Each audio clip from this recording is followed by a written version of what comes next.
आणि अत्यंत महत्वाच्या प्रश्नावर काम करत आहे. पुण्यामध्ये सुद्धा महाविकास आघाडीला जाहीर पाठिंबा दिलेला आहे. तसेच मुंबई या ठिकाणी, नाशिक या ठिकाणी सुद्धा महाविकास आघाडीला जाहीर पाठिंबा दिलेला आहे. आणि त्याच अनुषंगाने आज जिल्हा प्रमुख या नात्यानं आदरणीय चंद्रकांत खैरे साहेब यांना मी गेल्या 8 दिवसापूर्वी म्हणजे 2 तारखेला जाहीर पाठिंबा दिलेला होता.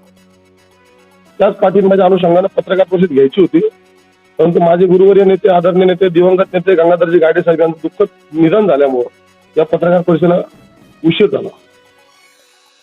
तर माझ्या आज पत्रकार परिषदेच्या माध्यमातून एवढंच सांगायचं आहे, सध्या संविधान रक्षण देशहितासाठी अत्यंत आवश्यक आहे.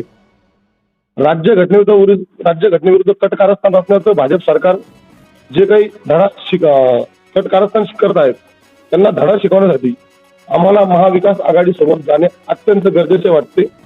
त्यामुळे रिपब्लिकन युवा मोर्चा आदरणीय चंद्रकांत खैरे साहेब यांना संविधान रक्षणासाठी महाविकास आघाडीला पूर्णपणे जाहीर पाठिंबा देत आहोत. पूर्ण तालुकाभर आम्ही फिरत आहोत. पूर्ण तालुक्याचे अध्यक्ष हे पूर्णपणे आदरणीय खैरे साहेबांना पत्र करत आहोत. आणि खैरे साहेब हे जातीने एसटी असल्यामुळे त्यांना मतदान करा असं माझं आजच्या या पत्रकार परिषदेतून जाहीर आव्हान असेल.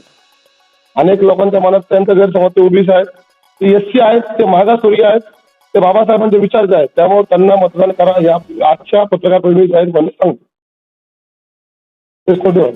चंद्रकांत खैरे एससी जरी नसते, परंतु महाविकास आघाडी सत्ता काळाची गरज आहे. कारण मी पहिले अगोदरच बोललो की बाबासाहेबांचं संविधान हे धोक्यात आलेलं आहे आणि या संविधानाला कुठेतरी वाचवायचं असेल. कारण की आनंद हेरिये असतील, भाजपचे अनेक मोठमोठे पुढारी नेते वारंवार भाषणातून काय सांगतात की आम्हाला संविधान बदलायचं आहे. तो RSSची खेळी आहे, भाजपची खेळी आहे.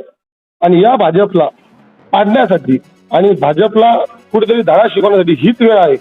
त्या अनुषंगाने आम्ही महाविकास आघाडी सोबत आहोत.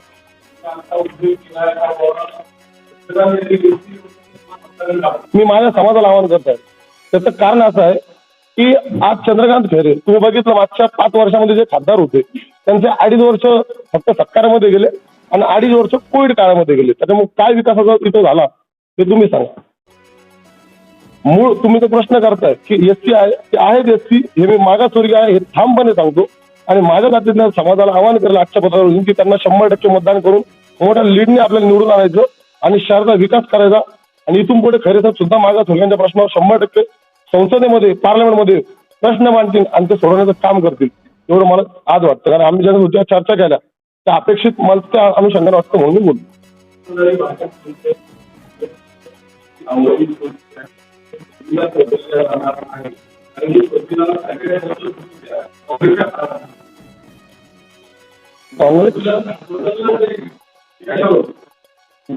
हे कशावरनं बरोबर आहे. आम्ही आता बोलताना तुम्हाला प्रश्नमध्ये किती स्टेटमेंट करून जातो की आम्ही संविधान बदलणार. याच्यानंतर भाजपचे अनेक मोठमोठे पुढारी आहेत. त्या भाजपच्या पुढाऱ्यांचं वक्तव्य आहे की आम्ही संविधान बदलणार सत्तेत आल्यानंतर. मग जर यंदा सत्तेत आल्यानंतर संविधान बदलण्याची आणि संविधानाबद्दल इतकी त्यांच्या मनामध्ये दुखावत असेल तर संविधानाचा आमचा आत्मसन्मान आहे ना. आणि ते बदलण्याची ते लोक भाषा करते धड दिसत आहे आपल्याला. हे आपण पत्रकार बंधूनच पत्र पूर्ण पेपरला छापलेल्या बातम्या आहेत.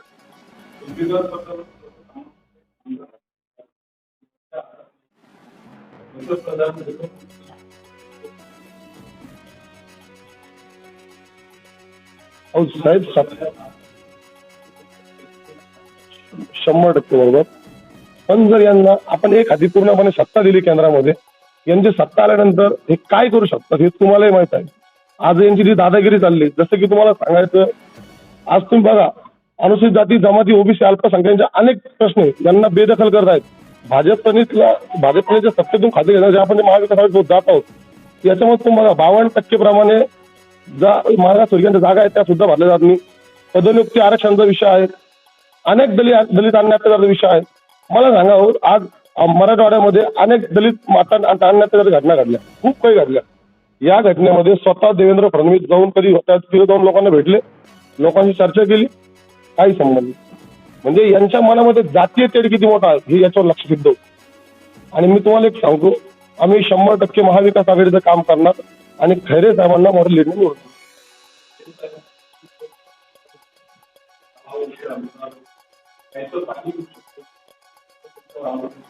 साहेब राजकारण म्हणा आरोप प्रत्यारोप होणार.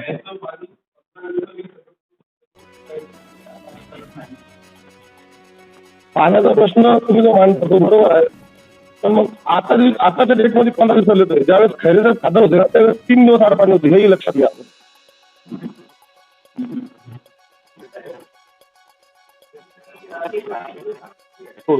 येस 100% हा प्रश्न मला आवडला.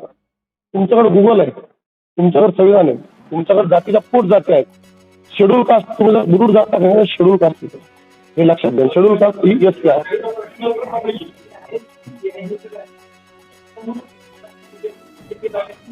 मी ज्यावेळेस त्यांची चर्चा केली ना, ज्या चर्चा नंतरच पत्रकार परिषद मी घेत आहे आणि नैतिक जबाबदारीपूर्वक हा मुद्दा मांडत आहे.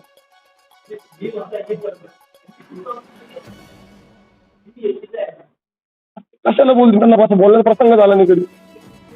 तर माझं आव्हान असेल की मी एकंदरीत जे काही बोलतोय ते नैतिक जबाबदारीपूर्वक बोलत असेल.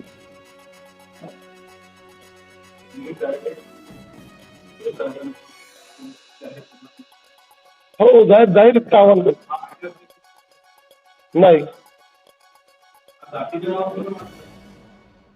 मी माझ्या पक्षामार्फत संघटनेमार्फत आवाहन करत आहे.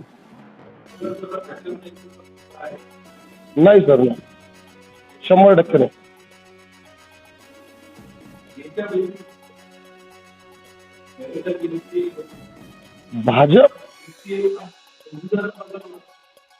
भाजपचा विकासाचा विषय काय मला सांगा. आजपर्यंत भाजपनी दलित समाजाबद्दल किंवा मागासवर्गीय विषयाबद्दल कोणते प्रश्न मांडले किंवा कोणते मुद्दे त्यांनी हाताळले तुम्ही बघा. हो, पण त्यांनी काय मुद्दे मांडले? त्यांना तर एका मंदिरामध्ये जायला बंदी आणली होती. हाही गोष्ट लक्षात आहे.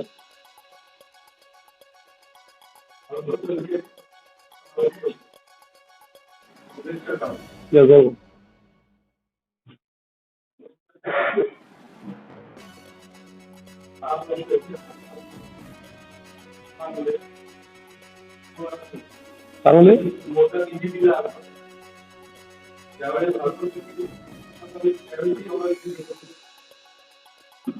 या विषयी जर बोलायचं ठरलं तर निधी दिला, किती निधी दिला मला याच्याबद्दल आयडिया नाही. अल्पसंख्याकांचा आजही तुम्ही बघा, आपल्या औरंगाबादचा संभाजीनगर विषय घ्या, राम मंदिर दंगा लक्षात घ्या, तुम्हाला गांधीनगर दंगा लक्षात घ्या. या शहरात छोटे छोटे किस्सा होतो. आपल्या पुरतं बोलायला सांगतो मी. राज्याच्या प्रश्नावर बोलणार इतका मोठा नेता नाही. जिल्ह्यात सांगायचं तरी तुम्ही हे भाजपने घडलेलं आहे. का घडलं, कशामुळे घडलं, भीमा कोरेगावची दंगल कोणत्या काळात घडली? 100% तो मनोहर भिडे कोण, त्याला आपण संभाजी भिडे म्हणणार नाही. मनोहर भिडे कोण आहे? तो भाजपसोबत फिरणारा व्यक्तिमत्व.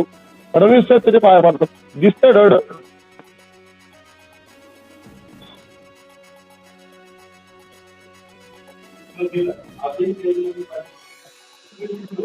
हो बरोबर. मी साहेबांशी बोलणं झालं माझं. साहेब माझी पत्रकार परिषद म्हणलं मी त्या ठिकाणी थांबतो, माझं काम करतो. ठीक आहे, थँक्यू.